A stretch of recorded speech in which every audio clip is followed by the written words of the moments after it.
Obrador, es un honor estar con Obrador, es un honor estar con Obrador.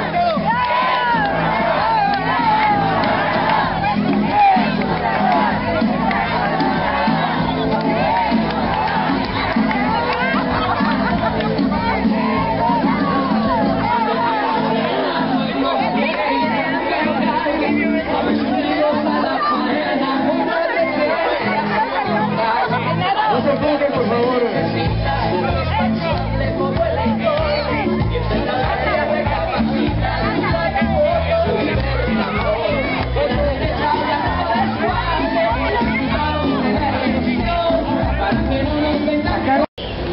Puebla. Estuvimos hace 2 horas en el fuerte y ahora estamos con ustedes aquí en Los Mochis, muy contentos. Mañana Navojoa, Cajeme, el sábado Guaymas, vamos también el sábado en la tarde a Nogales, el domingo a San Luis Río Colorado, Sonora, presidente que ha habido en la historia de nuestro país, Benito Juárez. Vengo a informarles, tenemos que hacer estas asambleas porque los medios de comunicación están muy controlados, con honrosas excepciones, para no generalizar. Hay afortunadamente periódicos, estaciones de radio que sí informan, pero en la mayoría de los medios hay consigna de que no se diga nada de nuestro movimiento, y ojalá fuese nada más esa cerrazón, no se quedan nada más en eso, sino se dedican a atacarnos, un día sí y el otro también.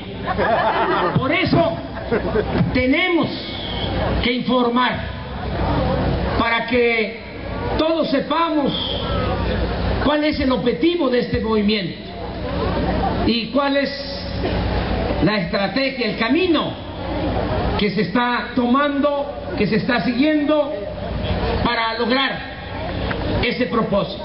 El objetivo, lo repito, es la transformación de la vida pública de nuestro país.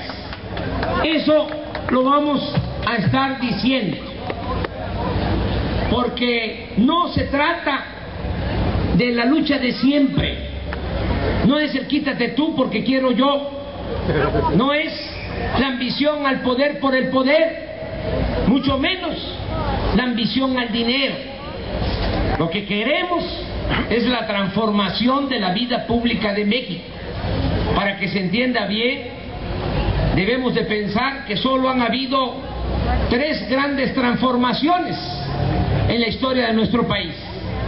La independencia, ese movimiento encabezado por 2 curas extraordinarios, rebeldes, Hidalgo y Morelos, que no solo lucharon para que México fuese un país libre, soberano, después de 300 años de dominación colonial, sino lucharon sobre todo por la justicia. A veces se olvida, pero Hidalgo fue el primero que proclamó la abolición de la esclavitud. Y Morelos, en su célebre documento Los Sentimientos de la Nación, decía que se modere la indigencia y la opulencia, es decir, que haya igualdad, porque en ese entonces como ahora había una profunda, una monstruosa desigualdad social. Unos cuantos lo tenían todo y la mayoría carecía hasta de lo más indispensable. Decía Morelos también que se eleve el salario del peón. Decía Morelos que se eduque al hijo del campesino igual que al hijo del más rico hacendado. Y decía Morelos que haya tribunales que protejan al débil de los abusos que comete el fuerte. Esa fue una transformación, la independencia. La segunda fue el movimiento de reforma encabezado por Juárez, porque en ese entonces, como ahora también, los conservadores se oponían a los cambios, y también, como están acostumbrados a hacerlo, cuando ya se sentían derrotados, se fueron al extranjero y trajeron a un príncipe, a Maximiliano, para que dominara nuestro país. Pero los liberales, encabezados por Juárez, eran hombres que parecían gigantes, el mejor gabinete que ha habido en la historia de México. Se mantuvieron firmes, siempre mantuvieron la fe en la causa que defendían y lograron expulsar a los extranjeros. Se restauró nuestra república. Esa fue la segunda transformación. Y la tercera fue la revolución de 1910, porque no había libertades, porque había esclavitud. Porfirio Díaz tardó 34 años en el poder. Había maltrato a los obreros, había peones acasillados, 300 hacendados eran los que mangoneaban en el país, como ahora. A lo mejor estamos peor, porque ahora no son 300, son nada más 30. 16 multimillonarios que se hicieron inmensamente ricos por Salinas, que les entregó los bienes de la nación, los bienes del pueblo. 11 políticos corruptos del PRI y del PAN y 3 tecnócratas, 30. Bueno, en aquel entonces había opresión y por eso surgió un movimiento, primero encabezado por los hermanos Flores Magón, luego salió y dio la cara un hombre bueno, apóstol de la democracia, Francisco I. Madero, y fue secundado por dirigentes sociales como Villa, como Zapata, y no olvidar al general Lázaro Cárdenas, porque ya habían pasado algunos años, ya había terminado la fase armada de la revolución y no se veía claro, porque no se le había cumplido a los campesinos, a los obreros. Y es hasta que llega el general Cárdenas de 1934 a 1940 cuando se entrega la tierra a los campesinos, se protege a los trabajadores y se recupera el petróleo que desde el porfiriato estaba en manos de extranjeros. Por eso hablamos de 3 transformaciones: independencia, reforma, revolución, y nosotros queremos llevar a cabo la 4ª transformación de la vida pública de México. Y lo queremos hacer sin violencia, de manera pacífica. Hay quienes difieren en este punto de nosotros y piensan que así por las buenas no se va a poder, que la mafia política, la mafia que domina en el país, no lo van a permitir. Yo creo que sí, yo apuesto a eso, a una transformación pacífica. ¿Cómo? Con la participación organizada del pueblo.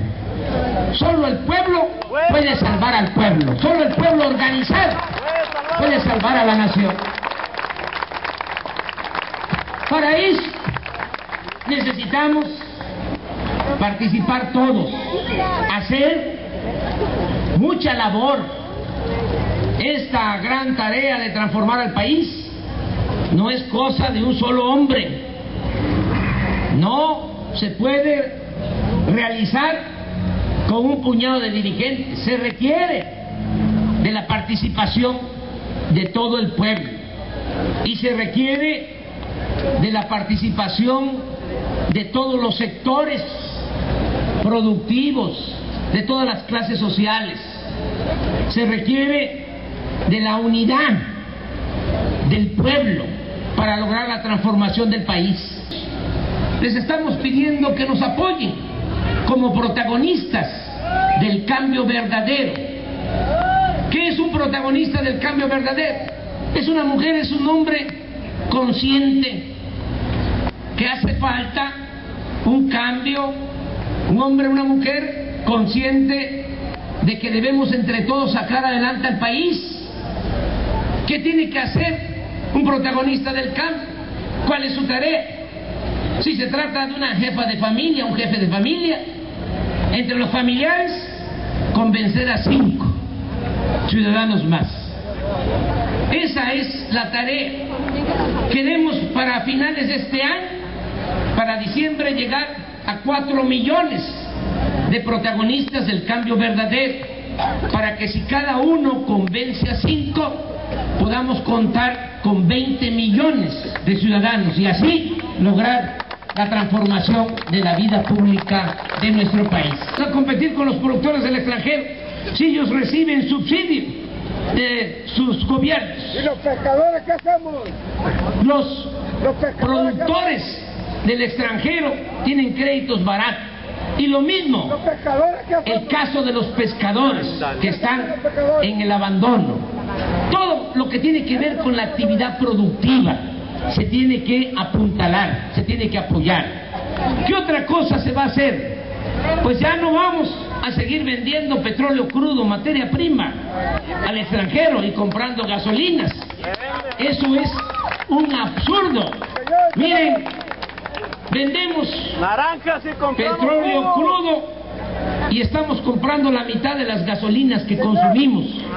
Se tienen que destinar 180,000 millones de pesos para la compra de la gasolina cada año en el extranjero.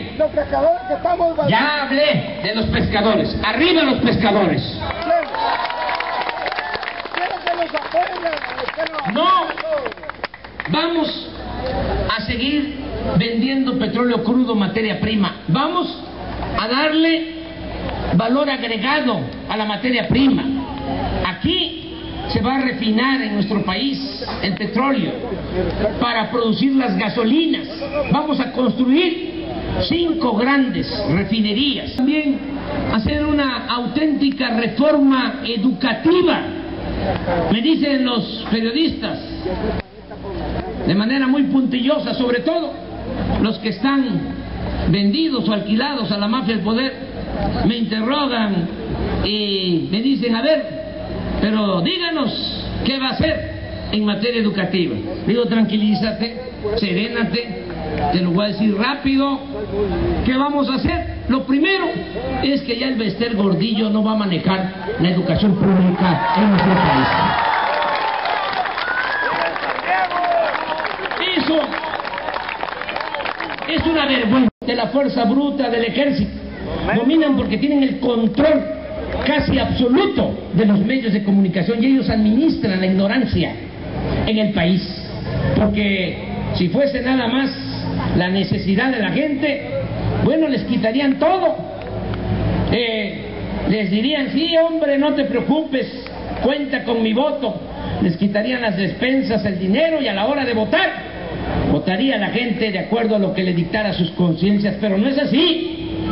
Ahí va la gente a votar por sus verdugos. ¿Cómo es que han saqueado al país en los últimos 25 años con relativa facilidad? No estamos hablando de cualquier robo, estamos hablando del saqueo más grande que se haya registrado en la historia del país. Ni siquiera se puede comparar con el saqueo que hubo en los 3 siglos de dominación colonial, porque para empezar, eso llevó 300 años. Aquí han saqueado en 25 años, como no se ha visto en ninguna otra parte del mundo, y no ha habido ningún problema para ellos. Lo han hecho con relativa facilidad. Pecados que tenerlos en la calle. De los más de 40,000 asesinados en esta guerra estúpida de Calderón contra la delincuencia, la mayoría eran jóvenes. Las cárceles están llenas de jóvenes. Tenemos que cambiar ya la política que se ha venido imponiendo en el país. Tiene que haber una atmósfera de progreso, de empleo, de bienestar. Se ha cancelado el futuro de los jóvenes, se les han cerrado las puertas, no tienen posibilidad de trabajo, no tienen posibilidad de estudio. Por eso tenemos que impulsar la educación. De la fuerza bruta del ejército dominan porque tienen el control casi absoluto de los medios de comunicación y ellos administran la ignorancia en el país. Porque si fuese nada más la necesidad de la gente, bueno, les quitarían todo. Les dirían, sí, hombre, no te preocupes, cuenta con mi voto. Les quitarían las despensas, el dinero, y a la hora de votar, votaría la gente de acuerdo a lo que le dictara sus conciencias. Pero no es así. Ahí va la gente a votar por sus verdugos. ¿Cómo es que han saqueado al país en los últimos 25 años con relativa facilidad? No estamos hablando de cualquier robo, estamos hablando del saqueo más grande que se haya registrado en la historia del país. Ni siquiera se puede comparar con el saqueo que hubo en los 3 siglos de dominación colonial, porque para empezar, eso llevó 300 años. Aquí han saqueado en 25 años, como no se ha visto en ninguna otra parte del mundo, y no ha habido ningún problema para ellos. Lo han hecho con relativa facilidad. ¡Que vivan los mochis! ¡Que viva Sinaloa! ¡Viva México! ¡Viva México! ¡Viva México! Bueno, ahora vamos a despedir este evento con la participación del profesor. Grito de guerra, el acero desafía el rigor, y recibo destino, por el dedo de Dios se escribió. Maciosar en un extraño enemigo, profanar con su planta cero, un soldado en cada hijo que dio, un soldado en cada hijo que dio. Mexicanos al grito de guerra, el acero apresar y el bridón, y retiembla en su centro la tierra, al sonoro rugir del cañón. Y retiembla en su centro la tierra, al sonoro rugir del cañón. ¡Viva México!